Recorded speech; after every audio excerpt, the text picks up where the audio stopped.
예, 오늘 말씀의 제목 따라해 보실까요? 사람을 준비시키는 교회. 사람을 준비시키는 교회.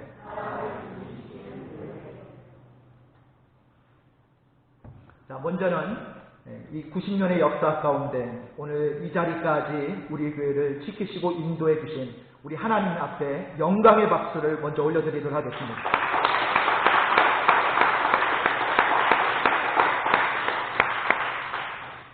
제가 잘 아는 어떤 권사님이 어떤 영화를 추천하면서 그 영화를 꼭 보라고 하시는 거예요. 그래서 권사님, 왜 그 영화를 꼭 봐야 됩니까? 라고 물어보니까 그 권사님 아들이 그 영화의 이 그래픽을 담당했다는 거예요. 마지막 부분에 이제 자막이 스태프들이 이름이 올라가잖아요. 그 부분에 그 스태프들 명단에 올라갈 때 자기 아들의 이름도 나오니까 꼭 확인해 보라라고 하시더라고요. 그래서 일부러 그 영화를 보려고 우리 목회자들이 함께 갔는데요. 그리고 영화가 끝나고 이제 이 영화에 참여한 그 명단들이 올라오기 시작했습니다. 다른 사람들은 뭐 영화 끝나니까 다 나가고 있는데 우리는 끝까지 앉아서 그 아들 이름이 언제 나오나 눈 빠지게 기다리고 있는 거예요. 그러다가 결국 포기하고 일어서게 됐습니다. 이름을 찾다가 이 눈이 빠질 것 같아서 포기할 수밖에 없었던 거죠. 여러분, 미국 사람들은요, 영화가 끝나도 마지막 자막까지 다 끝날 때까지 안 일어난다고 합니다. 그런데 우리나라 사람들은 자막이 시작되면 극장 안에 불이 어떻게 되죠? 켜지죠. 불이 왜 켜지겠습니까? 영화 끝났으니까 이제 나가라는 뜻이겠죠. 그만큼 우리나라 사람들은 이름만 지루하게 나오는 부분을 견디지를 못하고 그냥 나가버린다는 것입니다. 자, 그런데 오늘 본문이 있는 이 느헤미야 7장을 보면 여러분 정말 이름이 지루하고도 길게 나오고 있는 것을 볼 수가 있습니다. 성경을 많이 읽으시는 분들도 이런 부분이 나오면 어떻게 합니까? 그냥 생각 없이 이렇게 눈으로만 읽으실 때가 많을 것입니다. 이런 말씀에서 우리가 무슨 의미를 찾거나 감동을 받거나 도전을 받으면서 읽는다는 것은 아무래도 쉽지 않기 때문이죠. 자, 그러나 오늘 본문은 예루살렘 성벽 재건 공사가 끝난 뒤에 가장 먼저 무엇을 해야 하는가를 우리에게 분명하게 보여주고 있습니다. 그것은 바로 뭘까요? 사람을 준비시키는 일입니다. 느헤미야는 완공된 예루살렘 성벽을 든든하게 지킬 수 있는 사람을 세우고 예루살렘에 회복된 하나님의 사람으로 가득 채우기 위해 사람들을 준비하고 있었던 것입니다. 아무리 튼튼한 성벽을 세워놓았어도 그 성벽을 지킬 만한 충분한 사람이 없다면 무용지물이 될 것입니다. 또한 튼튼한 성벽이 있다고 해도 여기에 하나님의 사람들이 들어와서 함께 하나님을 예배하는 공동체를 이루며 아름다운 하나님의 나라를 보여줄 수 없다면 아무 의미가 없는 것이죠. 그래서 이제 예루살렘 성벽 안에는 그 성벽을 지켜낼 사람을 세우는 것이 필요하고 또한 그 성 안에서 언약 백성의 정체성을 회복하고 하나님의 백성답게 살아가는 그런 하나님의 사람들로 가득 채우는 것이 필요했던 것입니다. 이제는 건물이 아니라 사람이 중요해진 것입니다. 그래서 사람을 준비하고 있는 것입니다. 여러분, 교회도 마찬가지입니다. 아무리 좋은 건물을 가지고 있어도 참된 하나님의 사람이 없다면 그 교회는 곧 무너질 수밖에 없는 교회라고 할 수 있죠.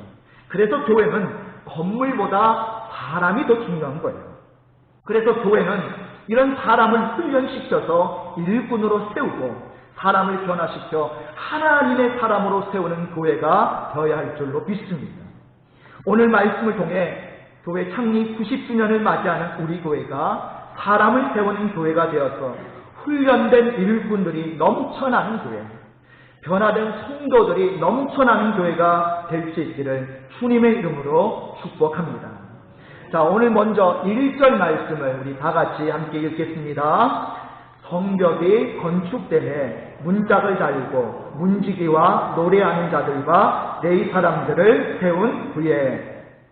자, 오늘 여기 본문을 보니까요, 성벽이 건축됨에 무엇을 달았죠? 문짝을 달았다라고 말씀하고 있죠. 이 무슨 뜻입니까? 이제 예루살렘 성벽 재건 공사가 완전히 완공되었다라는 뜻입니다. 사실 이 공사는 시작할 때만 해도 불가능하게만 여겨졌던 그런 공사였어요. 게다가 그 공사 기간 동안 엄청난 위협과 도전이 있었습니다. 그러나 그들은 이 모든 장벽을 뛰어넘고 52일 만에 이 모든 꿈을 이룰 수 있었던 것입니다. 아마 대부분의 국민들은 기쁨과 감격에 사로잡혀 있었을 것입니다. 지금까지 쉽지 않은 길을 걸어왔기 때문에 더욱 감격의 눈물을 흘렸을 것입니다. 이제 예루살렘 성전도 세워졌고 이렇게 성벽도 완공되었으니 더욱 부강한 나라로 든든하게 세워질 것을 기대하면서 하나님께 영광을 올려드렸을 것입니다. 이제 다음 단계는 무엇일까요? 이 성대한 성벽 봉헌식을 준비해서 그동안 수고한 백성들의 마음을 위로하고 다시 한번 강하게 결속하는 시간을 가져야 할 것입니다. 그런데 오늘 말씀을 보니까 느헤미야는 아직 성벽 봉헌식을 할 단계가 아니라고 생각하고 있습니다. 그는 그것보다 먼저 해야 할 일이 따로 있다는 것을 이미 알고 그것을 진행하고 있는 것을 볼 수가 있죠. 자, 오늘 느헤미야가 이 성벽 봉헌식보다 먼저 하려고 하는 이 일이 뭘까요? 바로 예루살렘 성벽을 든든하게 지킬 수 있는 사람을 세우는 것입니다. 예루살렘 성벽을 세우는 것도 중요하지만 지키는 것은 더 중요한 것입니다. 아무리 튼튼한 성벽을 지어 놓았어도 그 성벽을 지킬 만한 준비된 사람이 없다면 무용지물이 될 수밖에 없기 때문이죠. 자, 그래서 그는 가장 먼저 이 성벽 봉헌식을 한 것이 아니라 사람을 세우는 일부터 시작합니다. 이제 외형적인 조건은 잘 갖추었으니 내면적인 능력을 강하게 만들어야 했던 것입니다. 그래서 힘들게 세워놓은 이 예루살렘 성벽이 어이없게 또다시 무너지는 일이 없도록 강한 예루살렘 성이 되도록 만들어야 했던 것입니다. 그래서 느헤미야는 가장 먼저 성벽을 지키는 사람들을 세웠죠. 자, 오늘 본문의 느헤미야가 어떤 사람들을 세웠죠? 문지기와 노래하는 자들과 레위 사람들을 세웠습니다. 자, 이 사람들은 본래 레위 지파 사람들로서 성전에서 예배를 위해 봉사하던 사람들입니다. 문지기도 성벽 문을 지키는 사람이 아니고 본래는 이 성전 문을 지키는 사람이에요. 자, 느헤미야는 이 사람들을 세워서 예루살렘 성문을 지키게 한 것입니다. 성전에서 예배를 위해 사역하던 사람들을 동원해서 성문을 지키는 일에 투입을 시킨 거죠. 이것을 통해 느헤미야는 예루살렘 성벽을 지키는 것이 성전에서 거룩한 사역을 하는 것만큼 중요하고 거룩한 일임을 보여주려고 했던 것입니다. 자, 계속해서 우리 2절 말씀도 같이 읽어보겠습니다. 2절 시작. 내 아우 하나니와 영문의 관원 하나냐가 함께 예루살렘을 다스리게 하였는데 하나냐는 충성스러운 사람이요 하나님을 경외함이 무리 중에서 뛰어난 사람. 여러분, 성문을 지키는 사람을 세운 후에 이제는 예루살렘을 다스릴 모범적인 인물을 선정하는 일을 하게 됐죠. 자, 그는 이 예루살렘을 다스릴 사람으로 먼저는 자기 동생이었던 누구를 세웁니까? 하나니를 세우죠. 자, 이 느헤미야의 동생 하나니를 세우고 그 다음에 두 번째 인물로 영문의 관원이었던 누구? 하나냐를 세우게 됐죠. 자, 두 사람 이름이 비슷합니다. 마치 꼭 형제간처럼 이름이 비슷한데 하나니와 하나냐를 세우죠. 자, 그들을 세운 이유가 본문에 나오는데요. 자, 여러분 알다시피 이 하나냐 같은 경우는 충성스러운 사람이고 하나님을 경외함이 무리 중에서 뛰어난 자였기 때문이다라고 오늘 성경은 말씀해주고 있죠. 자, 그의 동생 하나니를 먼저 살펴보면요, 이 하나니는 페르시아에 있는 느헤미야에게 달려와서 예루살렘의 소식을 전했던 사람이에요. 그의 동생을 만남으로 느헤미야는 사명을 발견하게 되고 헌신할 수 있게 됩니다. 또한 오늘 이 하나냐가 근무했던 지역이 영문이다라고 나와 있는데 이 영문은 어디냐면 사마리아와 인접한 북쪽 성문으로서 전략상 굉장히 중요한 그런 곳입니다. 하나냐가 여기에 관원으로 있었는데 이것은 얼마나 그가 유능한 사람이었는지를 보여주는 대목이죠. 무엇보다도 그는 충성스러운 사람이었고 하나님을 경외하는 사람이었다라는 거예요. 충성스럽다라는 말은 어떤 뜻을 가지고 있느냐면 진실하다라는 뜻을 가지고 있습니다. 여러분, 당시 이스라엘 내부에는 이런 대적들과 내통을 하면서 거짓된 정보를 흘렸던 고위층 관계자들이 많았다고 전해지고 있어요. 이런 시대에 정말 그들과는 다른 믿을 수 있는 충성된 사람을 세우는 것이 필요했던 것입니다. 또한 그는 참되게 하나님을 경외하는 사람이었죠. 이것은 그가 하나님을 경외함으로 깊은 확신 가운데 사는 사람이었음을 보여줍니다. 정말 하나님을 두려워하는 사람은 은밀한 가운데 보시는 그 하나님 앞에서 살아가는 사람인 것이죠. 그것을 코람데오라고 하는데요. 이 코람데오 정신과 신앙을 가지고 언제나 하나님 앞에서 살아가는 신실하게 사역할 수 있는 그런 사람이었던 거죠. 이제 예루살렘 성벽을 든든하게 지키기에 이런 일꾼들이 필요했던 것입니다. 아무리 든든한 성벽을 쌓아놓았다고 해도 지키는 사람이 믿을 수 없는 사람이라고 한다면 무슨 소용이 있겠습니까? 여러분, 중국에 가장 유명한 그 성이 있죠? 무슨 성이 있습니까? 동보성? 그 중국집 이름이고요. 무슨 성이죠? 만리장성도 중국집 이름이긴 한데 만리장성이 있죠. 역사적으로 만리장성이 4번의 큰 침입을 받았다고 합니다. 그런데 그때마다 만리장성은 뇌물에 매수가 되어서 쉽게 이 성문을 열어주었다고 해요. 이처럼 아무리 튼튼한 성벽을 쌓아놓았어도 믿을 수 없는 사람이 지키고 있다면 그 성벽은 있으나 마나한 것입니다.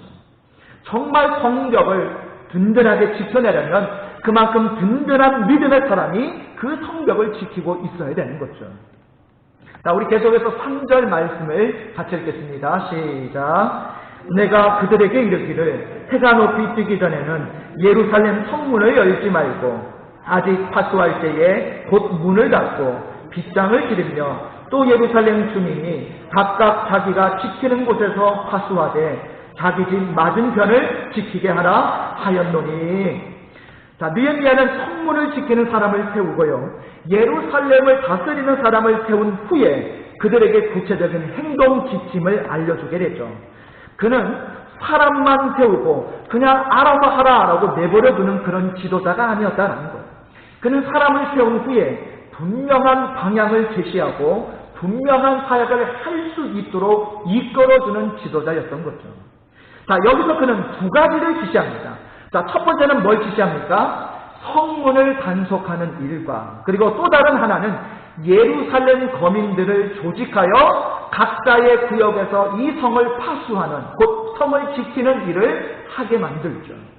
성문을 단속하는 일은 1절에 나오는 레위인들이 해야 할 사역이었고요, 예루살렘 거민들을 조직하여 성을 파수하는 일은 2절에 나오는 이 2 사람이 맡아서 해야 할 사역이었습니다. 자, 먼저 어떤 지침이 내려집니까? 해가 높이 뜨기 전에는 예루살렘 성문을 열어라, 열지 말라? 열지 말라라고 명령했죠. 당시 대부분의 나라에서는 새벽이 되면 성문을 열었다고 합니다. 그러나 현재 예루살렘 성은 주민이 매우 적기 때문에 혹시라도 적들이 숨어있다가 새벽에 성문이 열리자마자 기습 공격을 한다고 하면 이건 돌이킬 수 없는 상황이 발생될 수 있기 때문에 해가 높이 뜬 후에 열어야 한다라고 그렇게 지시를 하고 있죠. 그리고 예루살렘 주민이 각각 자기가 지키는 곳에서 이 성벽을 파수할 것을 명령하고 있습니다. 특히 자기 집 맞은편을 지키게 하라고 명령을 하고 있죠.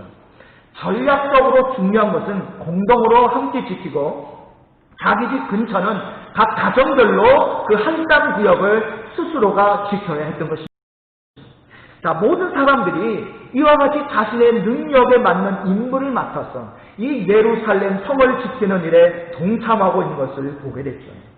자, 계속해서 오늘 본문 4절을 같이 읽겠습니다. 4절 시작. 그 성읍은 광대하고 그 주민은 적으며 가옥은 미처 건축하지 못하였음이니라. 자, 느헤미야가 이렇게 할 수밖에 없었던 이유를 여기에서 말씀하고 있죠. 예루살렘 성읍은 광대한데 그 주민은 많아요, 적어요? 적고, 또 가옥은 미처 건축되지 못했기 때문이었다라고 말씀하고 있죠. 그러니까 당시 예루살렘 상황은 성벽이 파괴되어서 대적들로부터 수많은 침략을 당하고 있었기 때문에 많은 사람들이 떠나가고 없는 그런 상황이었던 것입니다. 본래 바벨론 포로에서 가장 먼저 돌아온 사람들은 성전부터 건축을 했죠. 그들은 성전을 건축한 뒤에 예루살렘 성에 정착해서 살았는데, 그러다 보니까 성벽이 아직 없었기 때문에 계속해서 주변 나라로부터 약탈을 당하게 된 거예요. 그들을 보호해줄 이 보호막이 없었던 거죠. 여기서 아무리 정착해서 살고 싶어도 도무지 살 수가 없는 그런 상황이었던 것입니다. 그래서 많은 사람들이 처음에는 포로에서 돌아와서 성전을 건축하고 예루살렘에 정착해 살려고 했는데, 이런 여러 가지 어려운 환경으로 인해서 점점 예루살렘을 떠나게 되었던 거죠. 많은 사람들이 예루살렘보다 비교적 안전한 다른 지역으로 이주해서 살고 있었던 것입니다. 결국 예루살렘 주민은 숙적으로 적을 수밖에 없었고 집도 건축되지 못한 그런 상태에 있었던 것입니다. 이런 상황에서는 예루살렘 성벽을 지켜낼 만한 사람이 당연히 부족할 수밖에 없는 거죠. 그래서 이제 중요한 것은 성벽이 아니라 이 성벽을 지켜낼 만한 사람을 세우는 것이 중요해지게 된 것입니다. 성벽만 든든하게 세운다고 안전한 나라가 되는 것은 아닙니다. 우리가 세운 이 성벽을 우리가 든든히 지킬 수 없다면 대적들이 들어와서 이 성벽을 빼앗아 갈 것이 뻔한 것입니다. 예루살렘 성벽을 재건한 것은 일종의 부흥을 경험한 것이다 라고 볼 수가 있죠. 하나님의 능력을 경험하고 하나님의 역사를 경험하고 하나님의 기적을 경험한 것입니다. 그러나 하나님의 부흥을 경험하는 것보다 더 중요한 것은 뭘까요? 우리가 경험한 그 부흥을 대적들에게 빼앗기지 않고 그것을 잘 지켜내는 것이 더 중요하다라는 거예요. 여러분, 지금까지 교회 역사를 보면요, 하나님께서 많은 교회 부흥을 일으켜 주셨습니다. 초대교회 시절에는 예루살렘 교회 부흥이 일어났었고, 19세기 말에는 영국과 미국의 부흥이 있었고, 20세기 초에는 우리 한국 땅에도 놀라운 부흥의 역사가 있었죠. 그런데 문제가 뭡니까? 부흥을 간직하고 지금까지 지켜낸 교회가 없다라는 것이 지금 교회의 역사가 증명해주고 있다는 거예요. 초대교회 시절 부흥을 경험했던 소아시아 지역은 지금 어떤 상황입니까? 전부 다 이슬람들이 다 차지하고 있어요. 영국과 미국의 교회는 여러분 알다시피 이미 무너져 있지 않습니까? 유럽의 그 의리하고 그 화려한 성전에 가보십시오. 거기에 몇 사람 안 앉아 있습니까? 여러분, 한국 교회는 어떻습니까? 이미 힘을 잃고 서서히 무너져 가고 있는 상황이죠. 그러니까 어떤 교회도 하나님이 주신 부흥을 끝까지 지켜낸 교회는 지금까지 없었다는 말입니다. 왜 이렇게 되었을까요? 성벽을 재건하는 것보다 더 중요한 것은 그 성벽을 지켜내는 것임을 몰랐기 때문입니다. 하나님의 부흥을 경험하는 것보다 더 중요한 것은 그 경험한 부흥을 간직하는 것이 더 중요하다는 것을 몰랐던 것입니다. 부흥을 경험한 그 흥분에 사로잡혀서 이 부흥을 계속해서 지켜나가기 위해 우리가 무엇을 해야 되는가를 생각하지 못했던 거죠. 지금 느헤미야가 왜 성벽 봉헌식도 미루면서까지 이렇게 사람을 준비시키고 있는 것일까요? 하나님이 주신 부흥을 지켜내기 위해 이렇게 하고 있는 것입니다. 아무리 예루살렘 성벽이 튼튼하게 지어졌어도 이 성벽을 지킬 만한 사람이 없다면 결국 이 성벽은 다시 무너질 것이 분명하기 때문입니다. 그래서 교회는 건물이 중요한 것이 아니라 일꾼, 사람이 중요한 것입니다. 교회는 건물이 지켜주는 것이 아니라 오늘도 하나님 앞에 헌신하며 믿음을 다하는 하나님의 일꾼과 통로들을 통해서 이 교회가 세워져 가는 것입니다. 그래서 교회의 생명은 사람을 어떻게 일꾼으로 준비시키고 세우느냐에 그 사활이 달려있는 것입니다. 교회에 하나님의 사람이 없다면 그 교회는 이미 미래와 소망을 잃어버리고 영적으로 죽어가고 있는 교회가 되는 것입니다. 느헤미야는 이제 성벽은 재건되었지만 성벽을 지켜낼 만한 충분한 사람이 없다는 것을 발견했죠. 그래서 그는 성벽을 완공한 그 흥분을 일단은 가라앉히고 침착하게 사람을 세우는 일을 먼저 시작했던 것입니다. 지금 가장 중요한 일은 사람을 세우는 이름을 분명히 알았기 때문이죠. 자, 그러면 어떤 사람을 일꾼으로 세웠습니까? 자, 먼저 오늘 여기 본문에 보니까 성전에서 봉사했던 네 사람들을 세웠던 것을 보게 됐죠. 네 사람들은 어떤 사람들이에요? 예배에 목숨을 거는 사람들이에요. 예배가 무엇인지를 아는 사람들입니다. 예배가 무너진 사람은 절대로 좋은 일꾼이 될 수가 없습니다. 모든 사역의 기초가 뭡니까? 예배죠. 예배를 통해서 하나님과 아름다운 관계가 세워진 사람이 오늘 하나님 앞에 쓰임받을 일꾼인 줄 믿습니다. 그리고 어떤 사람을 세웠습니까? 충성스러운 사람, 하나님을 경외하는 사람을 세웠죠. 충성스럽게 직분을 감당할 수 있는 사람, 그리고 사람을 두려워하지 않고 하나님을 두려워할 줄 아는 그런 믿음과 중심을 가진 사람을 세웠다라는 거예요. 그리고 이런 사람들이 효과적으로 사명을 감당할 수 있도록 그들에게 분명한 사명과 지침들을 제공해 주고 있죠. 오늘 우리 진부 성결교회가 이런 일꾼들을 세우고 준비해야 할 줄로 믿습니다. 예배할 줄 아는 사람, 충성스럽게 일할 줄 아는 사람, 하나님을 경외하고 믿음으로 일할 줄 아는 사람을 훈련하는 교회가 되어야 할 줄로 믿습니다. 그때에 하나님이 주신 부흥을 간직하고 지켜낼 수 있는 그런 교회가 될 수 있는 줄 믿습니다. 여러분, 어떤 교회가 좋은 교회일까요? 지금 좋은 교회보다 앞으로 더욱 좋아질 교회가 좋은 교회입니다. 주님 오시는 그날까지 무너지지 않고 든든히 설 수 있는 교회가 좋은 교회입니다. 그러기에 우리 교회도 사람을 세우는 오늘 이 거룩한 임직 예식을 이제 오늘 행하게 되는데요. 여러분, 우리가 사람을 세울 때 사람을 세우는 것보다 더 중요한 건 뭡니까? 그 세워진 사람들이 이 맡겨진 직분과 사명을 다 온전히 충성할 수 있도록, 감당할 수 있도록 여러분의 지속적인 협력과 중보와 또 그런 위로와 격려가 필요할 줄 믿습니다. 그래서 사람을 훈련시켜서 좋은 일꾼들을 세우는 우리 진부 성결교회가 되어야 할 줄 믿습니다. 여러분, 교회는 힘이 없어서 무너지는 것이 아니라 일할 사람이 없어서 무너지는 거예요. 모든 사람이 다 느헤미야처럼 될 수는 없습니다. 그러나 레위 지파 사람들처럼 때로는 하나냐처럼 또 어떨 때는 성벽을 파수했던 오늘 이름은 나오지 않았지만 그 모든 예루살렘 주민들처럼 오늘 하나님의 나라가 든든히 설 수 있도록 이렇게 지도자와 협력하여 함께 일할 수 있는 일꾼들이 필요한 것입니다. 오늘 저와 여러분이 바로 그 필요한 한 사람이 될 수 있기를 바랍니다. 우리 교회가 그 한 사람을 훈련시키고 준비시키는 교회가 될 수 있기를 바랍니다. 그래서 우리 교회가 일꾼이 부족한 교회가 아니라 일꾼이 넘쳐나는 교회가 될 수 있기를 바랍니다. 곳곳에서 하나님의 사람들이 일어나 헌신하는 교회가 될 수 있기를 오늘 이 창립 90주년 기념주일을 통하여 다시 한번 그런 교회와 여러분 되시기를 주님의 이름으로 축복합니다.